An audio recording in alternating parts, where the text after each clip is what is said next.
Hi everyone children. We are going to start with the chapter coal and petroleum. Okay. In this chapter children, the first topic is natural resources. Okay. First topic is natural resources. Children, we all know that our earth is the only planet in the universe which is known to support life, or you can say that the life is present only on the earth. Scientists, they say that earth was formed about 4500 million 4500 million years ago. Okay, scientists, they believe that earth is there. It was formed 4500 millions ago. The condition that existed on the earth at that time enabled life to originate. Okay, now children, can you say that living things originated and survived on the earth? Why living things are originating on the earth and they are surviving on the earth? There are two reasons for that. One is all the materials required by living things that is present on the earth. All the materials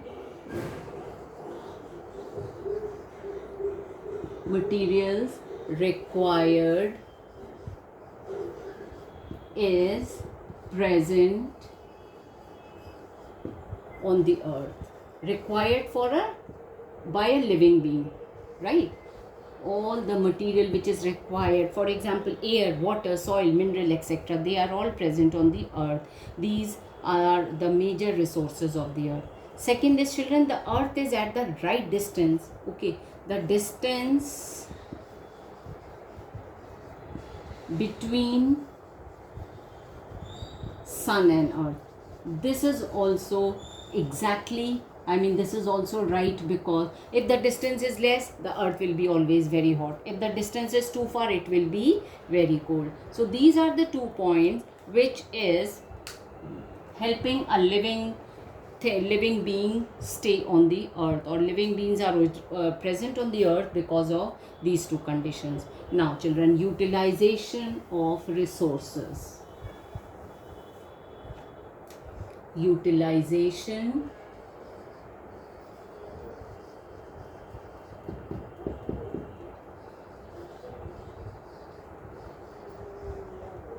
resources. Okay, plants, we all know that plants use carbon dioxide from the air and water and minerals from the soil. Plants are getting carbon dioxide from the air, water and mineral they are getting from the soil, and they are making food also in the presence of sunlight by the process called photosynthesis. You all know photosynthesis is the process by which plants can make their own food. Okay, so it takes place in green leaves in the presence of green pigment called chlorophyll. Sunlight is also necessary. So children, animals, this is about the plants. Now animals, they need oxygen, water and food to survive. Animals are needing oxygen, they are needing food, and they need water to survive. They get oxygen. How are they getting oxygen? Animals are getting oxygen from the air. Okay, they are getting oxygen from the air, and they are getting water from the water bodies like river, ponds, lakes, etc. And they are getting animals, they are getting food from plants and other animals, because some animals are eating animals, smaller ones. So you can say that they are getting their food from plants and other animals. We human beings, children, we also need food, air, water. Okay, we use the resources of the earth in several other ways also. We are needing food, air and water, of course, to live on the earth, but we are using some other resources also.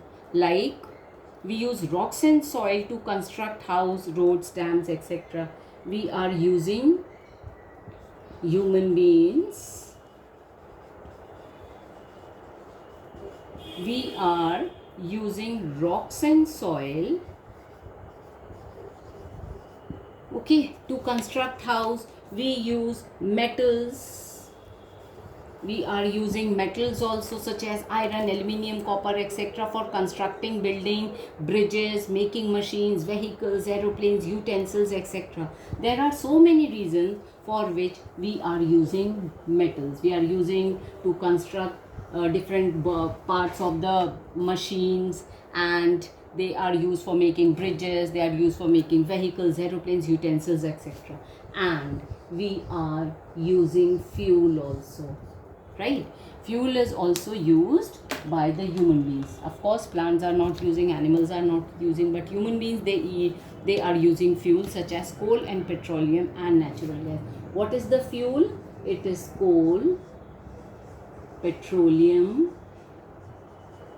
and natural gas. Clear? These are the fuels which are used by the human being. So children, natural material which is found on the earth allow the existence of life and satisfy the need of living things, which are known as natural resources. Now let us talk about renewable and non-renewable resources.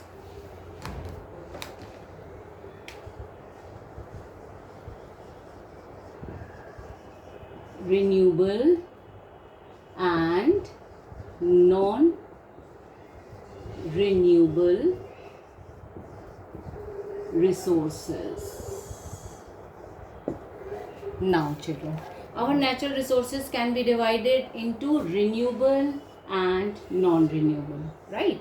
They are the two types of resources. Now children, what are renewable resources? They are those that will either never run out or those that are replaced within a reasonable period of time through natural process. Renewable means they are those ones, either they will never finish, okay, or if they are finishing, if they are running out also, then they are replaced with a reasonable period of time through natural process. They can be replaced also. They are known as renewable. Now, what are non-renewable? Okay, what are non-renewable now? Non-renewable resources. Children, first let us talk about the renewable ones. Like most renewable resources are exhaustible, and if we use them faster, renewable resources, of course, they will exhaust. If we use them faster, then they are renewed. Or if we disturb the natural method of their renewal, for example, groundwater is a renewable resource. However, today we are using it faster than it is renewed. This is the reason that the level of groundwater is getting down day by day. So renewable resources are also to be used with lots of care, lots of prevention, and we should not waste them at all. Now let us talk about non-renewable. They are those which are once used up, cannot be replaced within a reasonable period of time. The ones which cannot be replaced, they cannot be replaced. Okay, they are known as non-renewable. For example, children, fuel like petroleum, natural gas or coal, they take millions of years to form, and if we are finishing them quickly, so we just cannot imagine that they can be renewed again. So like topsoil also takes hundred of years to form, and if there is removal of the topsoil or soil erosion is taking place, then also we can think that at least the top layer of the soil is not going to form again. Now, conservation of resources.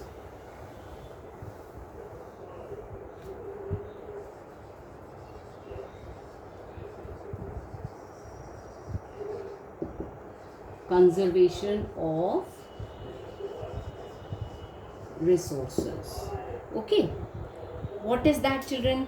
As life on the earth is depending on the earth's resources, as we are living on the earth, so we have to depend on the resources which we get from the earth, whether renewable or renewable, they need to be conserved. So we should not think that these are renewable so we can use them, we'll get them again. No, either they are renewable or renewable, we need to be, they need to be conserved. Conservation is the wise and careful use of resources. It means we should not waste them at all, right?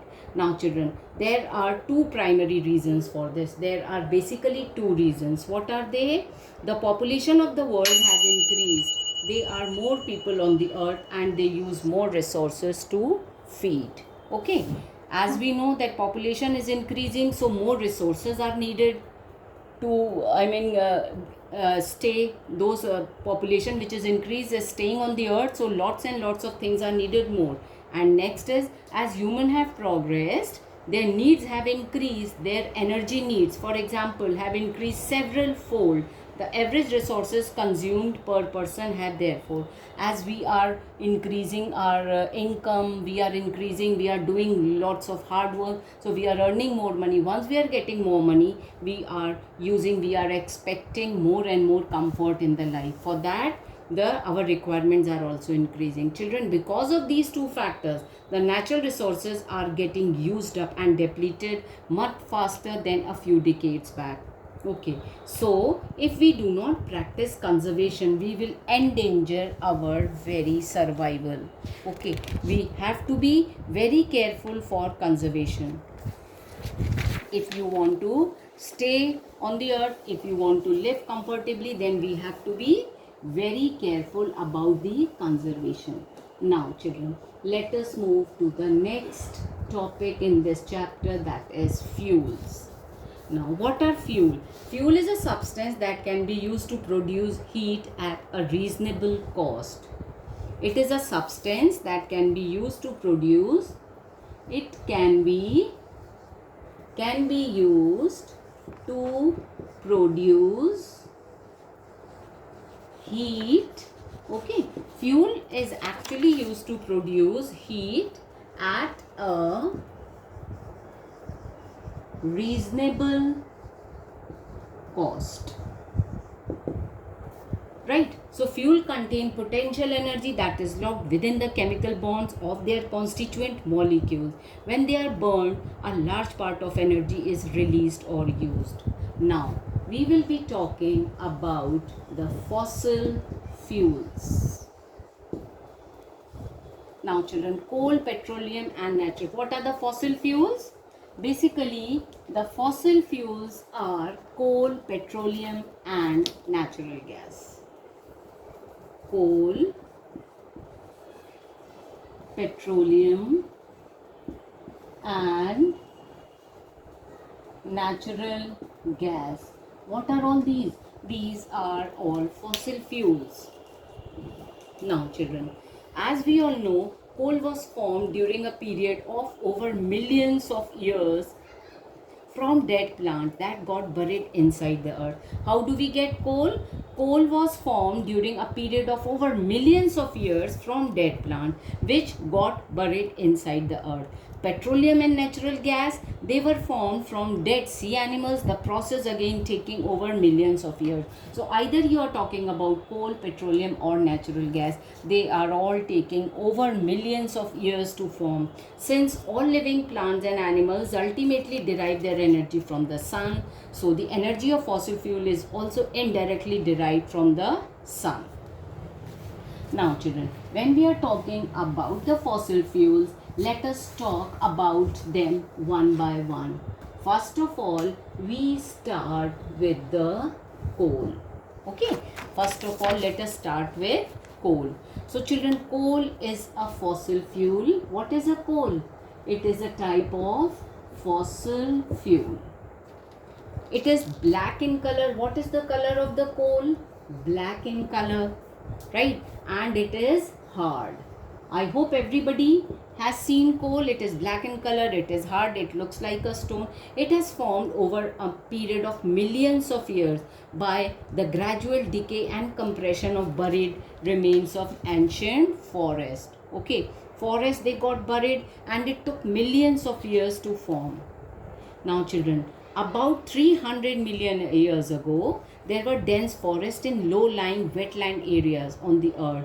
As the trees, they died, they got covered with sand and mud. When trees died, they got covered with sand and mud, right? When these died, they too got covered. So now this process went on for centuries. I mean, they are dying, they are covering the area, again they are dying. So layer after the layer that kept on depositing over there. Sometimes earthquake and volcanoes, they buried entire forest deep down into the earth.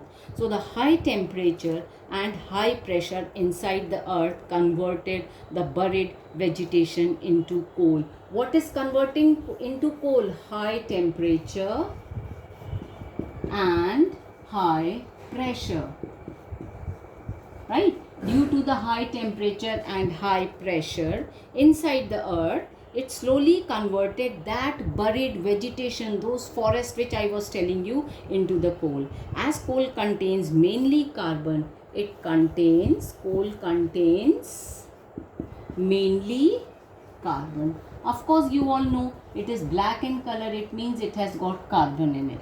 So it contains mainly carbon. This slow process of conversion of wood into coal, conversion of wood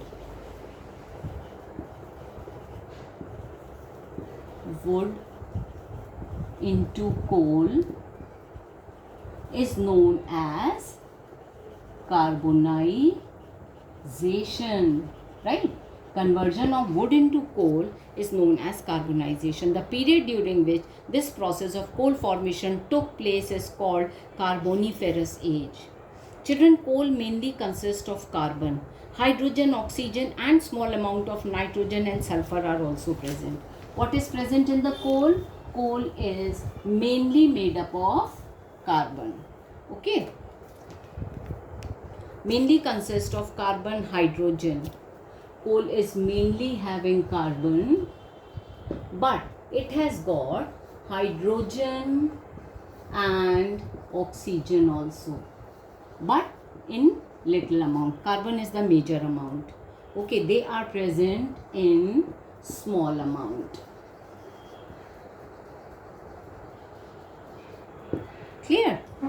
Now children, nitrogen is also there, sulfur is also there, hydrogen and oxygen in small amount, and nitrogen and sulfur is also there in the coal. So it is mainly having carbon. Other than carbon, it has got hydrogen and oxygen, nitrogen, sulfur, etc. There are three main varieties of coal. Now when we are talking about this, we see that there are three varieties of coal. First is anthracite.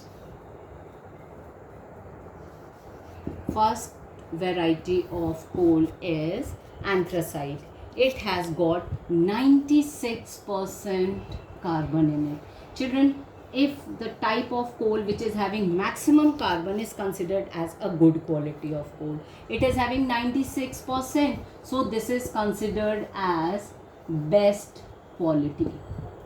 Right? Now, bituminous coal. Next is bituminous. Clear?